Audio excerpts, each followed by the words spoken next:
En los siglos sucesivos a la caída del Imperio Romano de Occidente, el mundo pierde el antiguo orden propio y queda sumido en la incertidumbre.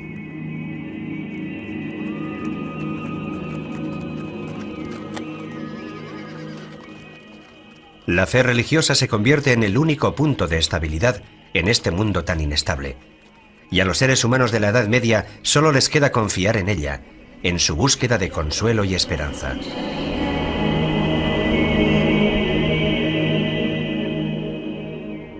Todo comienza en el año 303, cuando el emperador Constantino legaliza el ejercicio de la fe cristiana y continúa con Teodosio el Grande, que la declara religión de Estado. Es un proceso que a partir de entonces permite a la Iglesia adquirir un papel fundamental en la historia política y cultural europea.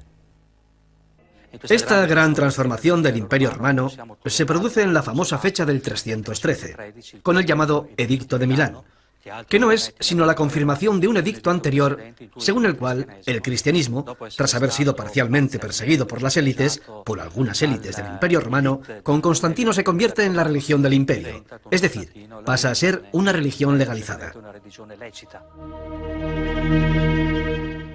El cristianismo se extiende a todo el mundo conocido, y poco a poco hasta los reyes y las poblaciones bárbaras se convierten a él.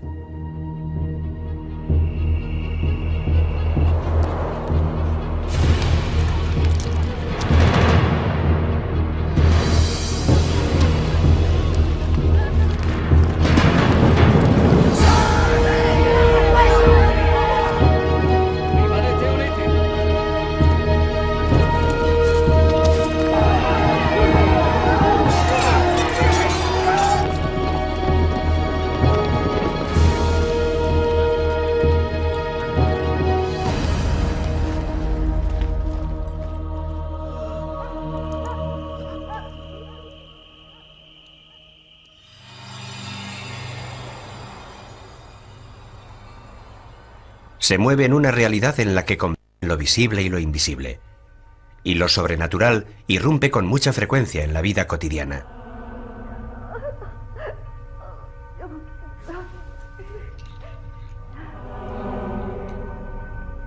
La magia se basa en el principio de que hay una relación concreta entre las cosas que se ven y las que no se ven. Que las cosas que no se ven están animadas por fuerzas espirituales y que existe la posibilidad de entrar en contacto con estas fuerzas. Y actuando sobre estas fuerzas se puede modificar la realidad. La fe impregna profundamente esta época, en la que el ser humano es criatura de Dios.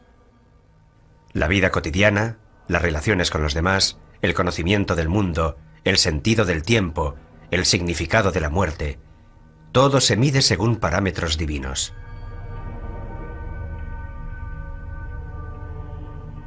En las zonas rurales se mantienen los rituales propiciatorios y las prácticas animistas, signos de la unión ancestral con la tierra. Resuenan los ecos de cultos paganos que la Iglesia no combate abiertamente, prefiere plasmarlos e incorporarlos a la propia doctrina.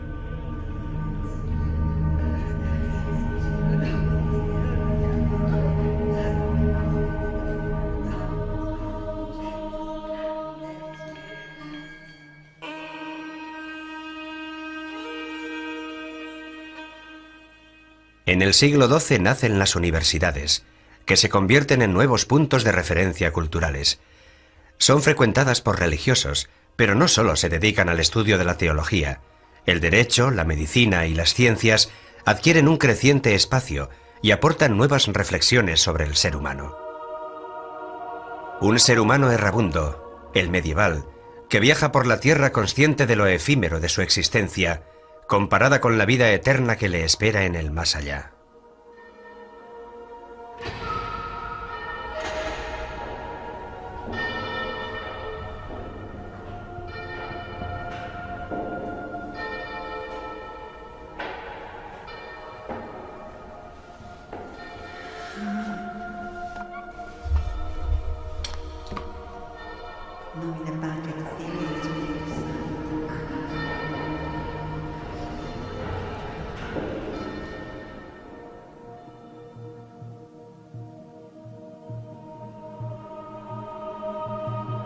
En el largo milenio medieval, todo debería ser inmutable, mientras todo se transforma lentamente.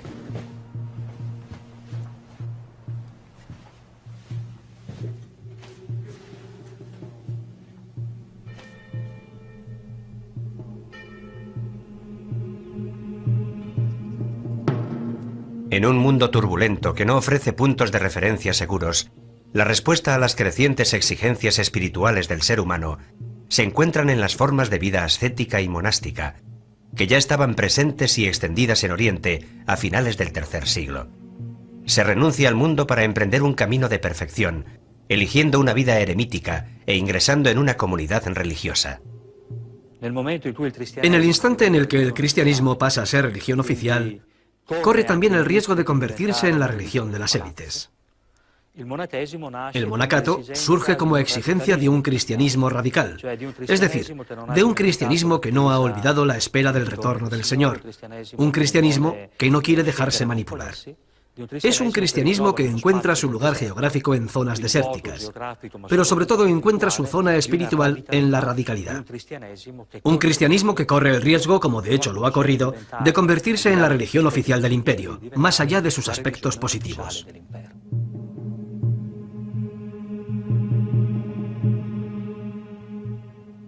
Si la fuga solitaria hacia el desierto multiplica las formas espontáneas de experiencia de Dios, la opción monástica ciñe esas mismas aspiraciones a unas reglas muy concretas, obligándola a una rígida disciplina.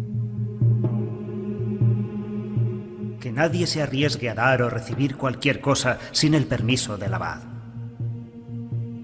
Ni piense que tenga nada propio, absolutamente nada, ni un libro, ni un cuaderno o una hoja de papel, ni mucho menos un lápiz, puesto que a los monjes ya no les permiten disponer libremente ni de su propio cuerpo, ni de su propia voluntad.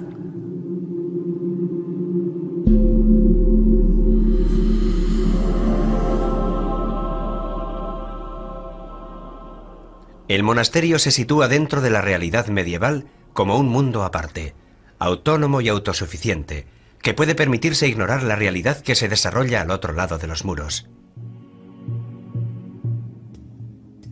Y aquellos que venían para abrazar este estado de vida entregaban todas sus posesiones a los pobres y se conformaban con una túnica remendada. Aquellos que así lo preferían, con cíngulo y calzones, y no queríamos tener nada más.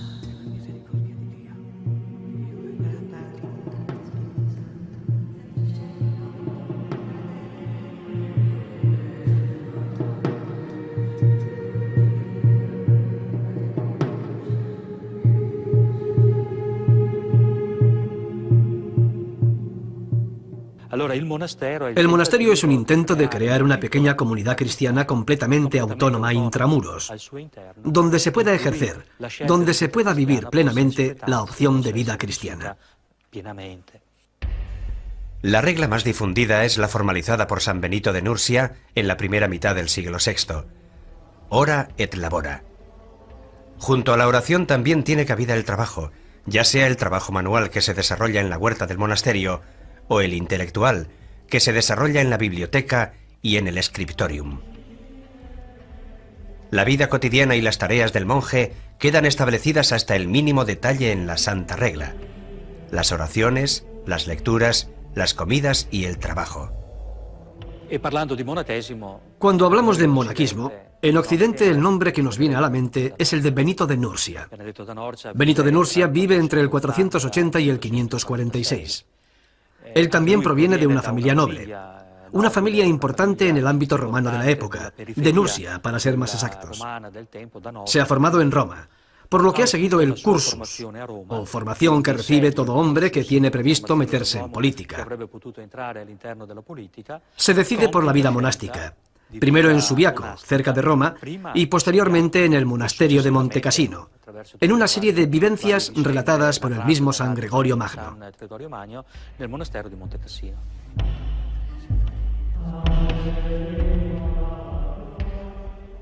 Pero si hubiera alguien tan negligente y holgazán que no quisiera o pudiera leer o estudiar, que le den cualquier tarea que hacer, para que no permanezca ocioso.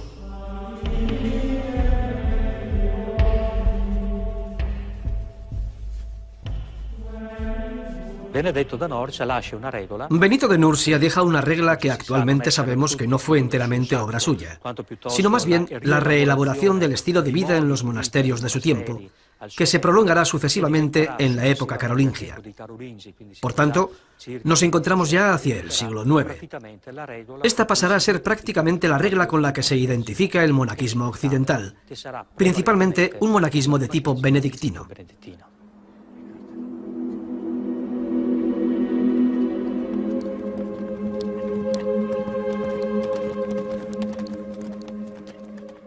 ¿Cuál era la importancia de la regla de San Benito? ¿Y por qué la regla de San Benito sustituye en el siglo IX a las demás reglas monásticas que imperaban en otros monasterios? Porque la regla de San Benito tiene un equilibrio propio, distribuido en sus 70 capítulos, en los que todo está organizado a través de ese equilibrio que proviene de la tradición y experiencia de las romanitas, de la cultura romana.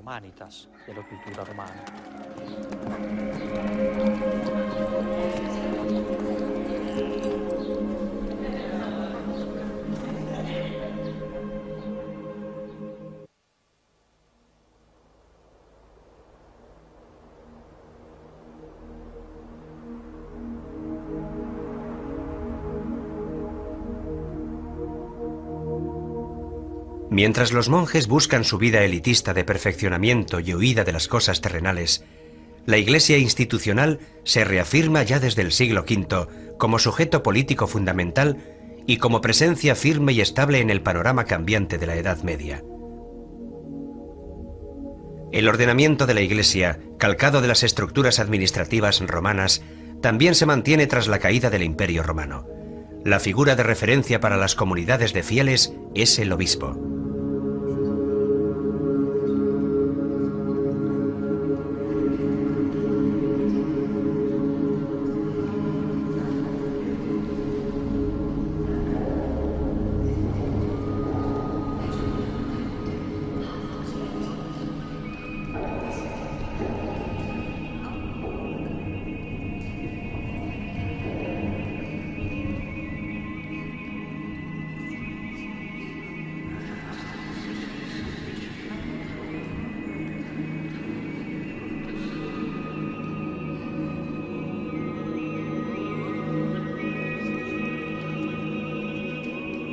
El papel del obispo en los primeros siglos de la Edad Media implica algo más que ser el guía espiritual de la comunidad cristiana.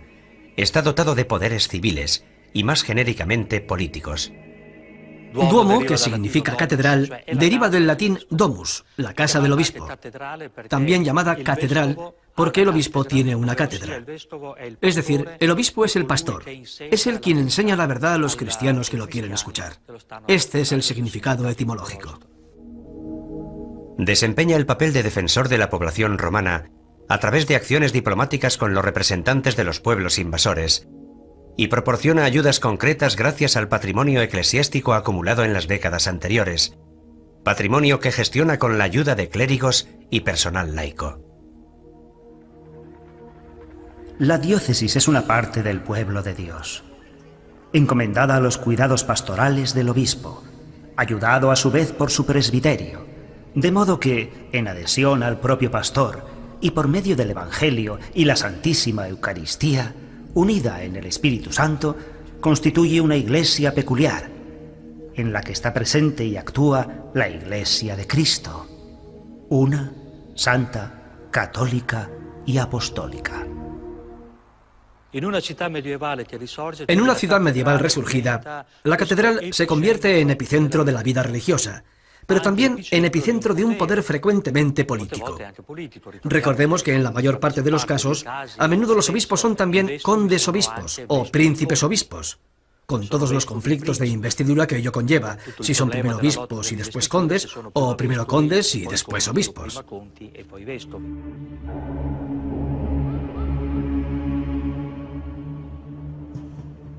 Desde finales del siglo VI, la administración civil y la religiosa establecen una intrincada relación mutua.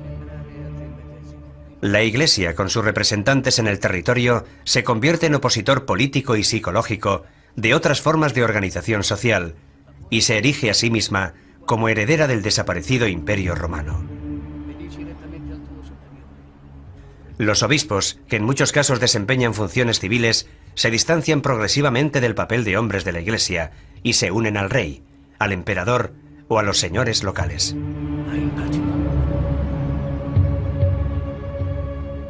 El privilegio de la inmunidad, que comprende la exención de tributos y el de sinecura, o lo que es igual, la exención del ejercicio de las funciones sacerdotales, son la expresión perfecta de una Iglesia adscrita al poder.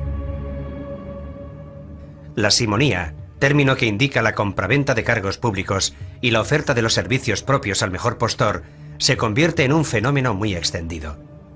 Asimismo, el nicolaísmo, es decir, la práctica común de los sacerdotes de casarse, suscita las críticas de aquellos que preferirían que los eclesiásticos volvieran a un estilo de vida y un ejercicio de las funciones espirituales más auténticos.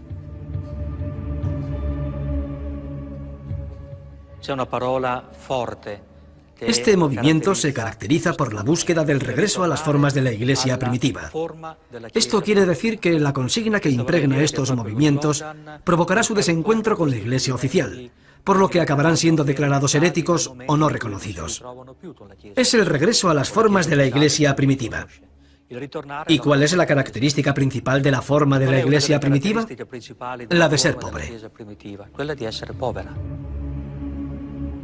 Gregorio VII es el Papa de la Reforma.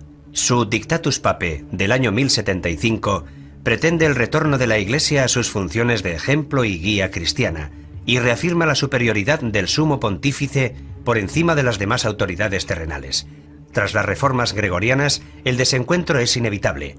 La lucha entre el emperador Enrique IV y el Papa Gregorio VII por las investiduras de los obispos oculta otros problemas de índole más general, como quién es el verdadero heredero de Roma, qué figura puede aspirar a desempeñar un papel completamente universal y dónde están los límites entre el poder de la Iglesia y el poder del Estado. Es una pugna entre el poder espiritual y el poder temporal.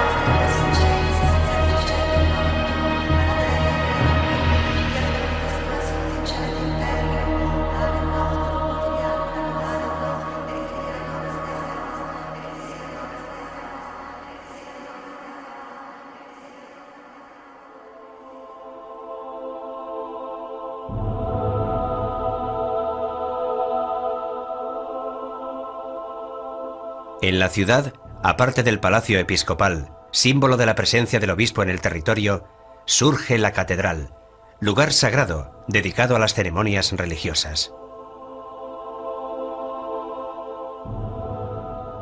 Desde la lejanía, con sus transeptos y sus torres, se asemeja a una poderosa nave que zarpa hacia un largo viaje. Toda la ciudad puede embarcar sin temor en sus robustos laterales. La catedral, como el campo o el bosque, tiene su ambiente, su aroma, su luz, sus claroscuros, sus sombras. Su rosetón parece el propio sol. Saboreamos su profunda paz. La catedral es la revelación total.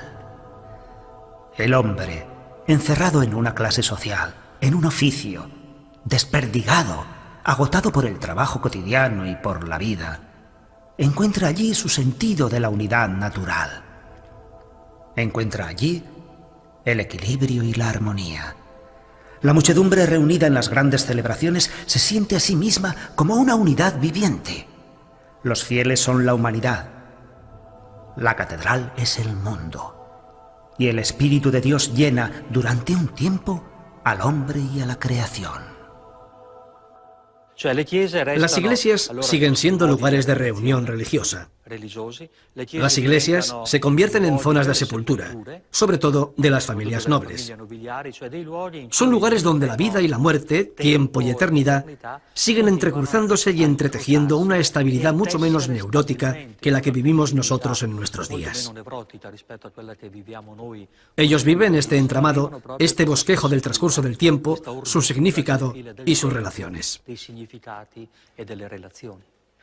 Y todo esto sucede en un lugar con una profunda caracterización religiosa. Nosotros hemos perdido esta percepción. Tal vez uno de nuestros problemas hoy en día sea, cuando vienen los visitantes por interés o curiosidad turística, cómo lograr darles los códigos interpretativos sobre estas arquitecturas o sobre estas series de pinturas o esculturas que contemplan. Ya no son capaces de interpretarlos en el significado original del código, el que tenía inicialmente, porque han cambiado los modelos interpretativos.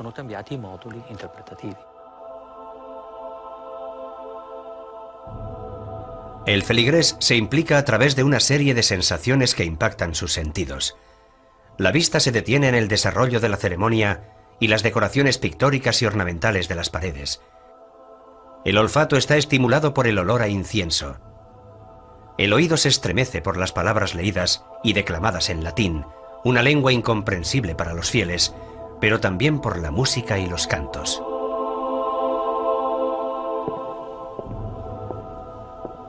Todas estas sensaciones se superponen y se entremezclan, ofreciendo al participante la posibilidad de entrar en contacto con la otra realidad de lo divino, y provocando en él un sentimiento de temor frente al misterio y la fascinación por un poderío que a duras penas logra intuir.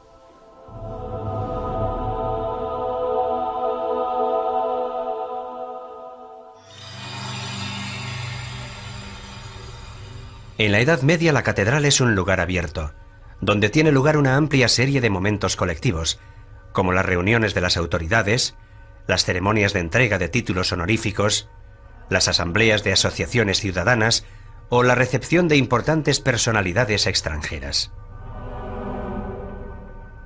Fuera de la catedral se extienden espacios abiertos, a menudo los únicos de la ciudad medieval, atrapada en su maraña de callejuelas y angostas vías. En la plaza, lugar de socialización y encuentro, se desarrollan también las grandes predicaciones de los oradores que arengan a la multitud desde un tablado construido para la ocasión. Bajo el pórtico de la iglesia no es infrecuente que se coloquen puestos de notarios, cambistas y mercaderes, con la esperanza de que se vean obligados a ser honrados, dada la cercanía del lugar sagrado. Estos espacios de socialización de noche también pueden convertirse en puntos de encuentro para citas clandestinas, sobre todo en los apartados cementerios, siempre que no haya temor a molestar el sueño de los muertos que allí reposan.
En los siglos XI y XII, en plena experiencia municipal, la religión ya es un fenómeno de masas, ha calado en todas las tareas cotidianas y marca el ritmo de las actividades humanas. La Iglesia es la que determina los días festivos. En festividades como el Carnaval, en la que todo está permitido, se suspende el orden social normal y se da rienda suelta a los impulsos primordiales. Incluso los religiosos relajan sus costumbres y son inducidos a contravenir sus preceptos y saborear los placeres del pecado.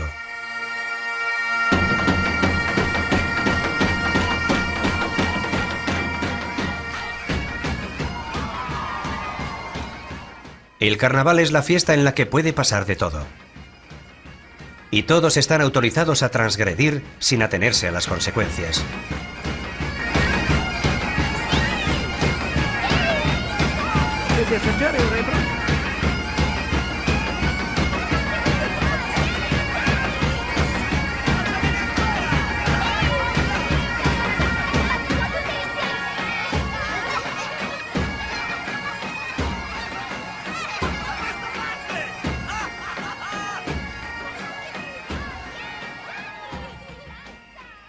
Es el modo en el que la Iglesia y la sociedad ofrecen un espejismo de libertad a la plebe sometida.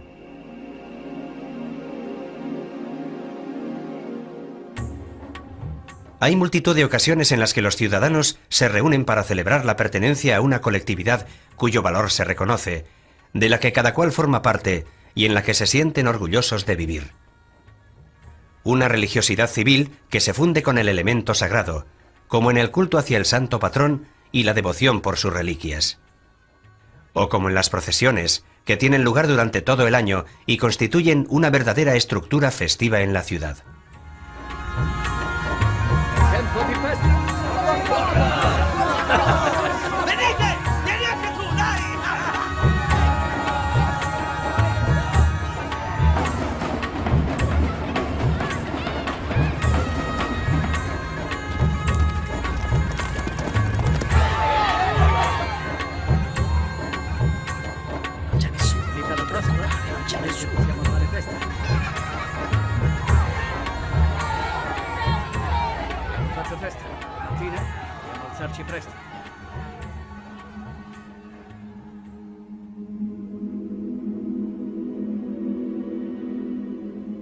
La transmisión de la cultura también se realiza a través de la óptica religiosa.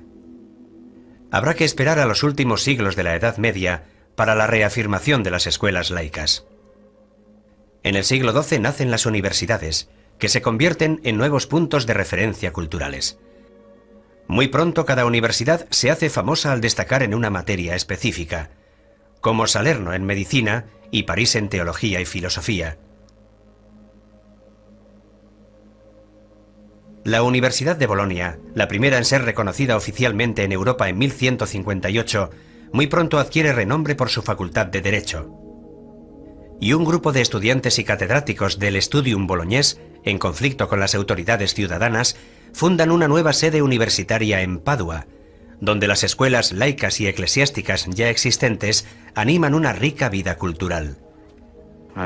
En la cultura medieval se pueden distinguir dos grandes corrientes que animan la universidad de la época. Está la corriente parisina, que es básicamente filosófica y teológica, y está la corriente que surge de Oxford, pero también de Padua. Padua es una filial de la Universidad de Bolonia, que era una universidad donde fundamentalmente se estudiaba Derecho. Pero llegados a un cierto punto, el derecho no es suficiente. Algunos profesores, algunos doctores de la Universidad de Bolonia se distancian y se van a Padua, a un ambiente que evidentemente era más tranquilo, más seguro y más libre, porque el ayuntamiento de Bolonia estaba sujeto, si bien indirectamente, al poder político del pontífice de Roma, mientras que el ayuntamiento de Padua se regía de una manera laica, por así decirlo. Aquí estudia Marsilio de Padua, antes de trasladarse a París a comienzos del siglo XIV. En París se convierte en catedrático y rector de la universidad. Tras haber vivido de cerca las experiencias políticas y municipales de la ciudad de Padua, dentro del conflicto más amplio que enfrenta al Papa con el emperador, Marsilio recibe el Defensor Pacis, defensor de la paz, en 1324. En esta obra elabora una profunda reflexión sobre el estado y la naturaleza de la autoridad.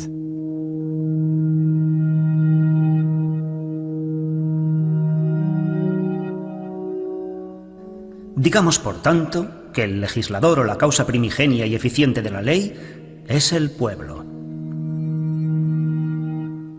Mediante su elección o voluntad, expresa con palabras en la Asamblea General de los Ciudadanos que ordena que se haga o no se haga una determinada cosa respecto a los actos civiles humanos, bajo la amenaza de un castigo o pena temporal.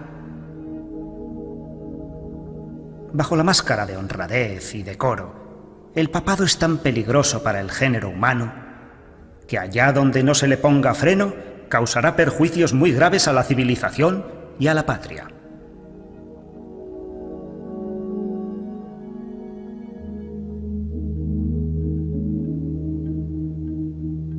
Las universidades se expanden por toda Europa e inmediatamente luchan por asegurarse una autonomía cultural y organizativa. Constituyen asambleas con cargos directivos y con poder de decisión, eligiendo al rector dentro de su cuerpo estudiantil. Enseguida estos centros de estudio atraen alumnos y profesores de toda Europa, lo que da testimonio de la gran movilidad de la época, pese a las dificultades y peligros de los viajes. Naturalmente, la lengua común es el latín. También surgen grupos de estudiantes universitarios pobres y vagabundos que van de universidad en universidad, aunque son más bien asiduos de tascas y tabernas, anticonformistas que cantan las bondades del vino, el juego y el amor, y que huyen de la encorsetada sociedad de la época.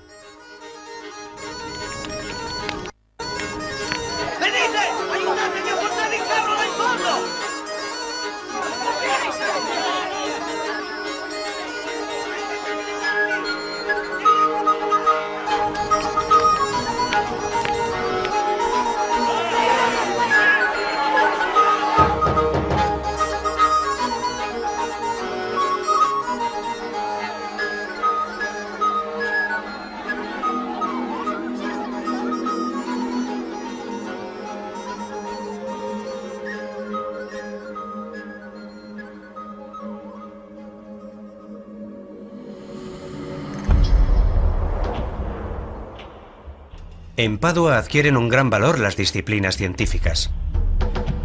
En 1307, Pietro d'Abano regresa a esta universidad para enseñar filosofía, astronomía y medicina.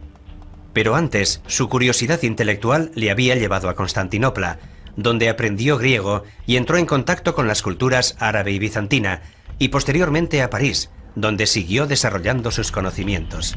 La característica de Pietro d'Abano, que asimiló las enseñanzas de Averroes y por tanto de Aristóteles a través de las fuentes árabes, es que buscó dar un sentido a la naturaleza mediante el uso de la lógica.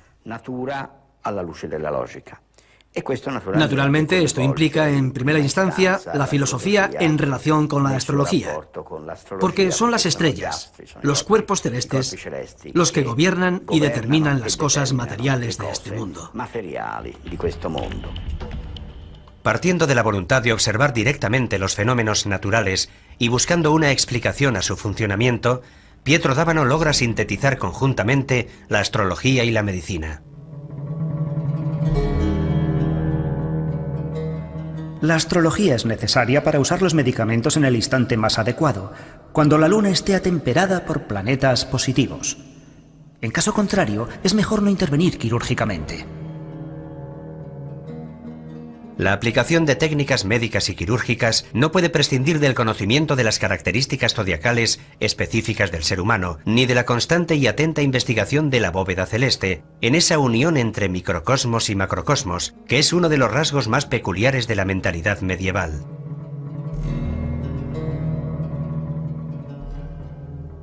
Si uno toma un purgante cuando la luna está en conjunción con Júpiter, su eficacia disminuirá. De igual modo, intervenir con instrumental quirúrgico en la zona enferma mientras la luna se encuentra en el signo del órgano enfermo es una cosa horrible. Pietro d'Abano non è affatto il solo. Pietro d'Abano no está solo. Toda la Europa de la época está entusiasmada ante los conocimientos importados a través del mundo árabe y judío, que aciertan de lleno en un problema extremadamente práctico y concreto en la realidad.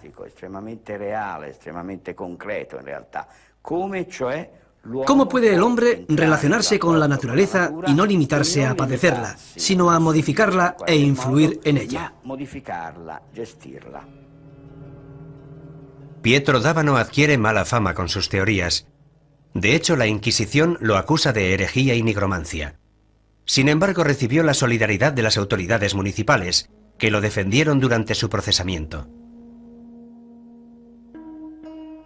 Cuenta la leyenda que tras su muerte, su cuerpo fue exhumado y quemado en la hoguera, para conjurar el regreso a la tierra de semejante hereje.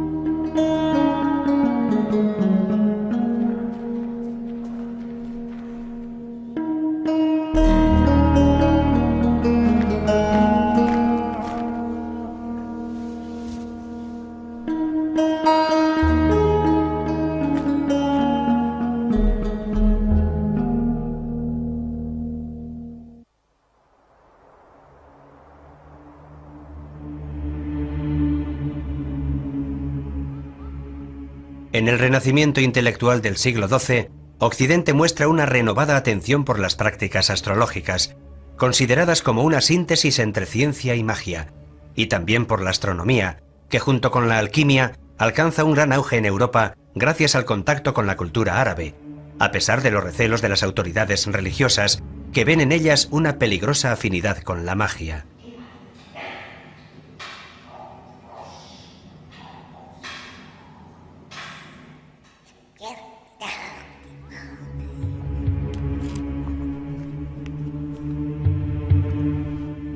Intelectuales como el franciscano Ruggiero Bacone o el dominico Alberto Magno aparecen como eruditos sabedores de que la magia puede ser un instrumento de conocimiento de los misterios del cosmos. Se produce una revalorización de la magia como técnica al servicio de los objetivos prácticos del ser humano. Es una tendencia cultural que distingue entre la magia buena y natural, la que busca descubrir los secretos de la propia naturaleza, y la magia negra, ceremonial y demoníaca.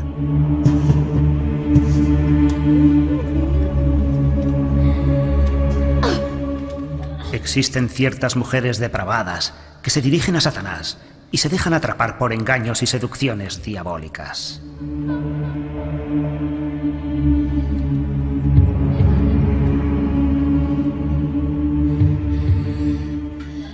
Creen y aseguran cabalgar por la noche a lomos de ciertas bestias en pos de Diana, diosa de los paganos, y en compañía de otras mujeres. Afirman que atraviesan amplios territorios, amparadas por el silencio de la noche, obedecen sus órdenes y algunas noches el diablo las llama a su servicio. La bruja es la mujer que elabora pociones mágicas, filtros de amor o venenos, y que se transforma en otras cosas. Se puede convertir en ave nocturna, puede matar a niños, incluso provoca abortos. Esta es la imagen general de las brujas.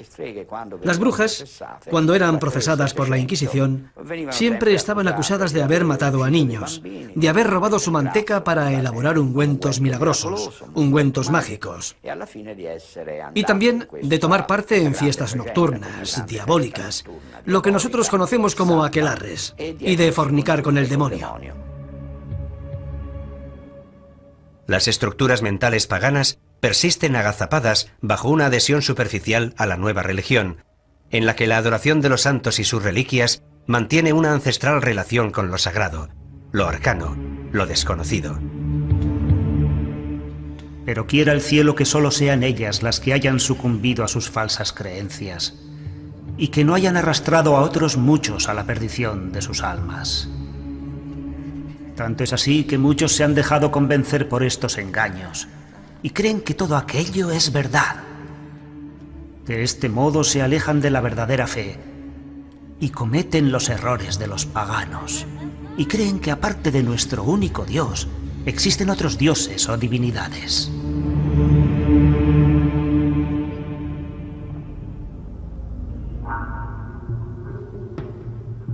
Circulan multitud de manuales de magia médica que prescriben recetas para curar las más variadas enfermedades mediante el uso combinado de plantas medicinales o incluso órganos o fluidos de animales.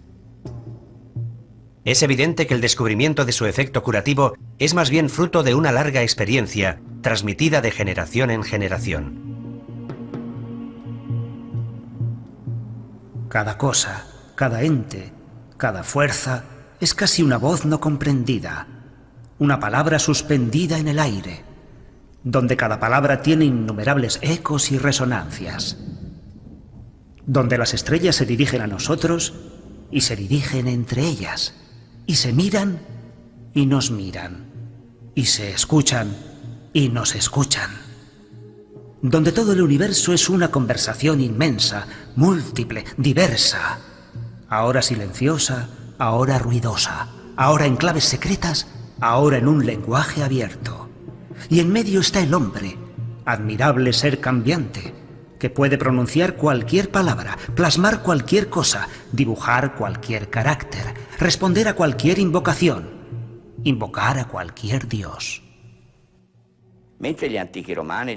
Los antiguos griegos y romanos creían efectivamente que mediante la posibilidad de entrar en contacto con los espíritus que dan vida al mundo y son invisibles, se entraba en contacto con un lenguaje singular, compuesto de palabras, signos, cantos, colores, sonidos, olores. O sea, el ritual mágico. A través de esto, los antiguos creían que realmente se podía modificar la realidad. Los judíos, los cristianos y los musulmanes no pueden creer en esto porque la realidad es voluntad de Dios. La realidad se ve en lo creado. Dios es el único dueño de la creación. Los hombres, aunque tengan la capacidad del conocimiento, no pueden doblegar la voluntad de Dios. Solo Dios gobierna los espíritus. Pero incluso el judaísmo y el islam tienen sus herejes. Y en el transcurso del siglo XII empiezan a circular rituales de origen judío o de origen musulmán que enseñan a dejarse guiar por los espíritus y a obtener lo que se desea dejándose llevar por los espíritus. Una práctica específica es la nigromancia, que consiste en la invocación a los demonios, un terreno extremadamente peligroso, en contacto con los poderes sobrenaturales.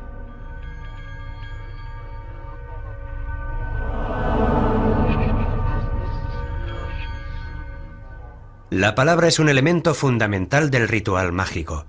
También las oraciones, las bendiciones, los conjuros o los sortilegios, donde también entran en danza personajes de las Sagradas Escrituras. En cambio, los exorcismos ocupan un lugar aparte. Por una parte están codificados por la Iglesia y por otra están ligados a las tradiciones folclóricas. Se realizan para liberar a una persona de la posesión demoníaca. En el nombre y poder de nuestro Señor Jesucristo, sé erradicado de la Iglesia de Dios y de las almas redimidas por la preciada sangre del Cordero de Dios. A partir de ahora, no te atrevas, pérfida serpiente, a engañar al género humano, perseguir la Iglesia de Dios, ni agitar o cribar como el grano a los elegidos de Dios. Te lo ordena el Altísimo al que tú, en tu inmensa soberbia, presumes de ser semejante.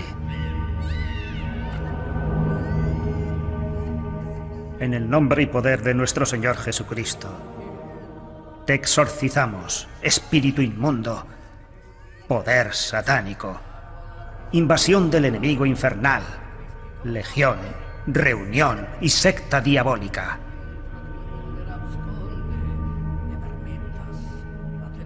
Que Dios se muestre y sus enemigos se alejarán, y que huyan de él aquellos que lo odian.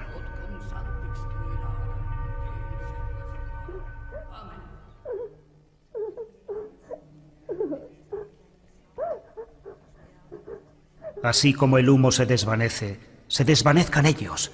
Así como la cera se derrite al fuego, sucumban los pecadores a los ojos de Dios.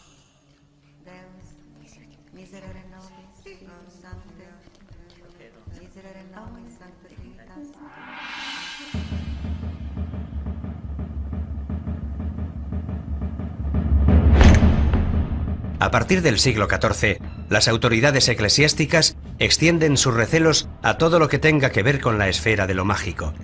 Se plantean nuevos problemas teológicos, como el del libre albedrío, allí donde el refinamiento de la astrología parece proponer una especie de determinismo cósmico al que el ser humano está sometido. Avanza la idea de que la magia tiene efectos reales y que todas sus diferentes prácticas están relacionadas con el diablo.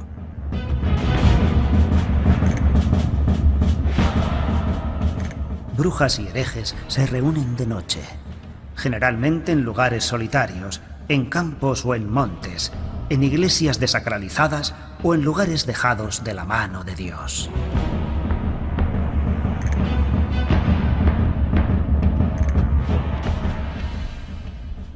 A partir de mediados del siglo XIII, la Inquisición o el juicio del hombre sustituye al juicio de Dios.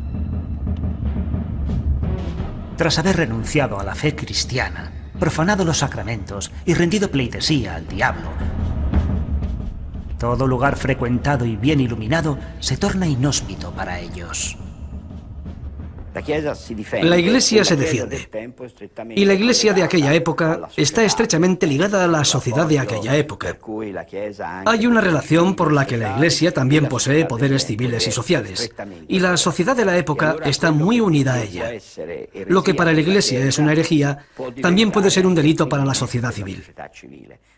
Llegado el momento, la Iglesia se defiende instituyendo una serie de tribunales que de hecho serán los tribunales de la Inquisición. Al principio estos tribunales, que solo deben decidir la heterodoxia o la ortodoxia de los acusados y nada más, están dirigidos por los obispos. Pero entregar a los obispos este poder evidentemente implica aceptar que las diócesis se hagan con una importante autonomía. Este no es el proyecto de la Santa Sede, no es el proyecto de la sede romana.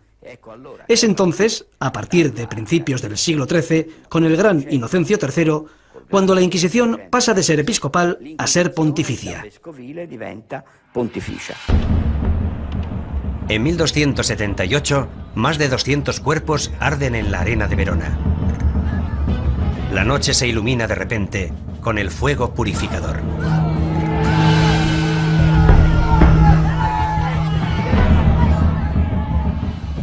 Buscadlos en guaridas y escondrijos similares. Sacadlos de allí y matadlos a todos. Dios reconocerá a los suyos.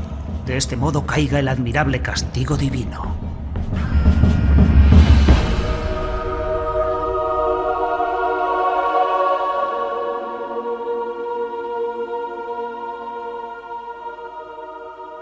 En un camino medieval, entre caravanas de mercaderes, grupos de soldados a caballo y campesinos, es posible divisar una figura solitaria que se desplaza a pie, vestida con sencillos ropajes, con escasas pertenencias. Le mueve el sentimiento de penitencia y devoción, pero también el deseo de ver y descubrir el mundo. Así es en el fondo el hombre de la Edad Media, que entre la fe y el deseo de conocimiento se pone en camino para atravesar las grandes transformaciones de su época.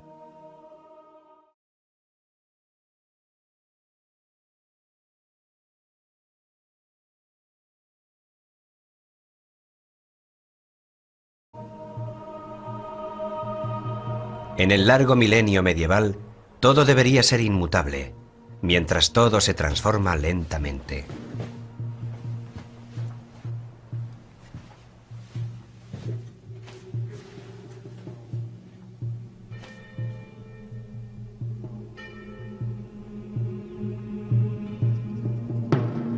En un mundo turbulento que no ofrece puntos de referencia seguros, la respuesta a las crecientes exigencias espirituales del ser humano se encuentran en las formas de vida ascética y monástica, que ya estaban presentes y extendidas en Oriente a finales del III siglo.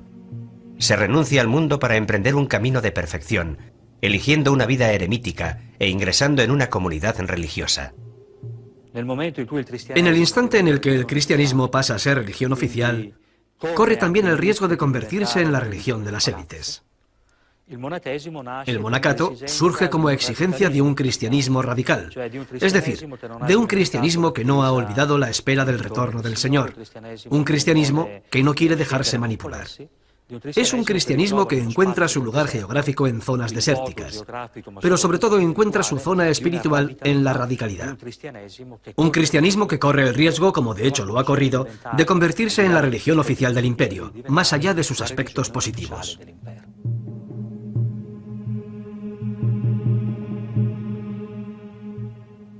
Si la fuga solitaria hacia el desierto multiplica las formas espontáneas de experiencia de Dios, la opción monástica ciñe esas mismas aspiraciones a unas reglas muy concretas, obligándola a una poco a poco hasta los reyes y las poblaciones bárbaras se convierten a él.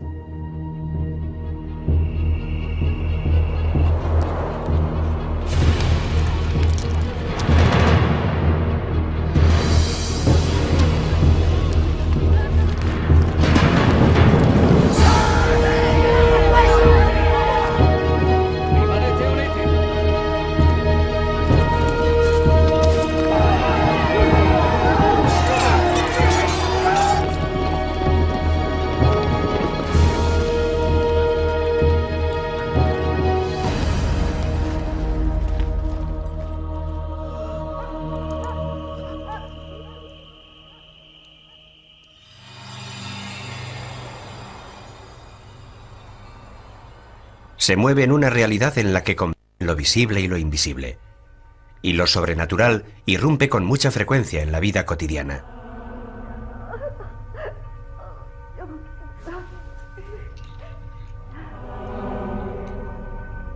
La magia se basa en el principio de que hay una relación concreta entre las cosas que se ven y las que no se ven.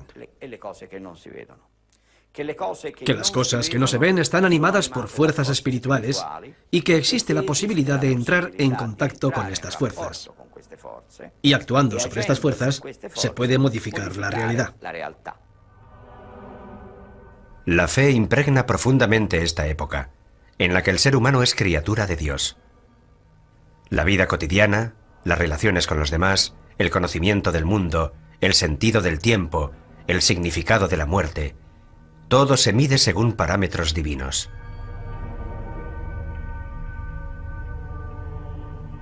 En las zonas rurales se mantienen los rituales propiciatorios y las prácticas animistas, signos de la unión ancestral con la tierra.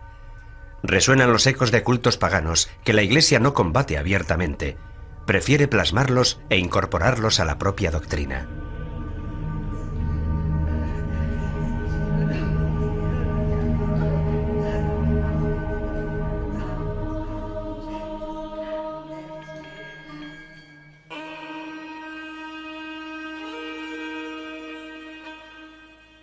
En el siglo XII nacen las universidades, que se convierten en nuevos puntos de referencia culturales. Son frecuentadas por religiosos, pero no solo se dedican al estudio de la teología. El derecho, la medicina y las ciencias adquieren un creciente espacio y aportan nuevas reflexiones sobre el ser humano.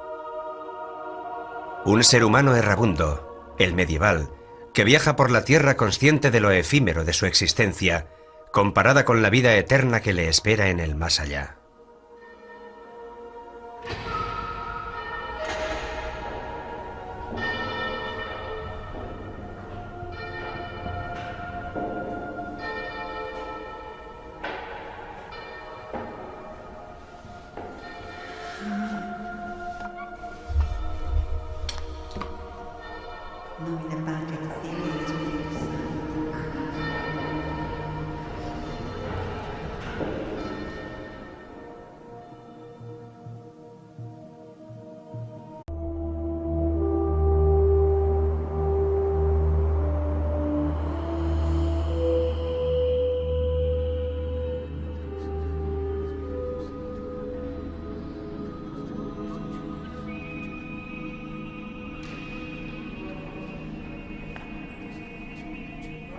En los siglos sucesivos a la caída del Imperio Romano de Occidente, el mundo pierde el antiguo orden propio y queda sumido en la incertidumbre.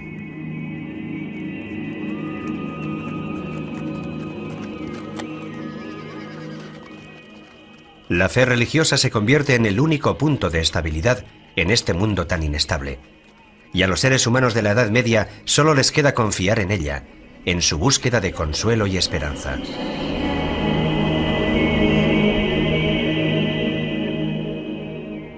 Todo comienza en el año 303, cuando el emperador Constantino legaliza el ejercicio de la fe cristiana y continúa con Teodosio el Grande, que la declara religión de Estado. Es un proceso que a partir de entonces permite a la Iglesia adquirir un papel fundamental en la historia política y cultural europea. Esta gran transformación del Imperio Romano se produce en la famosa fecha del 313, con el llamado Edicto de Milán, que no es sino la confirmación de un edicto anterior, según el cual el cristianismo, tras haber sido parcialmente perseguido por las élites, por algunas élites del Imperio Romano, con Constantino se convierte en la religión del imperio, es decir, pasa a ser una religión legalizada. El cristianismo se extiende a todo el mundo conocido y por rígida disciplina. Que nadie se arriesgue a dar o recibir cualquier cosa sin el permiso del abad. Ni piense que tenga nada propio, absolutamente nada. Ni un libro, ni un cuaderno o una hoja de papel, ni mucho menos un lápiz, puesto que a los monjes ya no les permiten disponer libremente ni de su propio cuerpo, ni de su propia voluntad.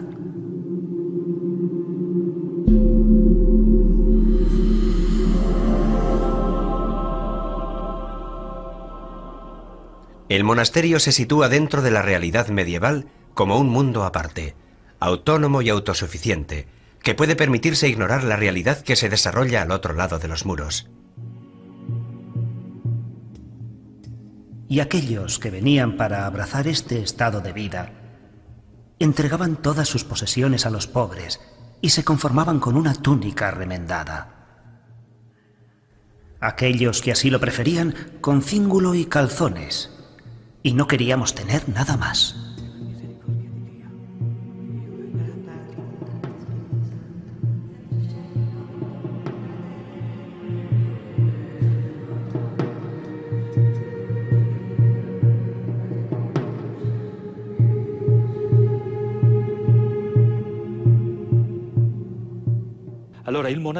El monasterio es un intento de crear una pequeña comunidad cristiana completamente autónoma intramuros, donde se pueda ejercer, donde se pueda vivir plenamente la opción de vida cristiana.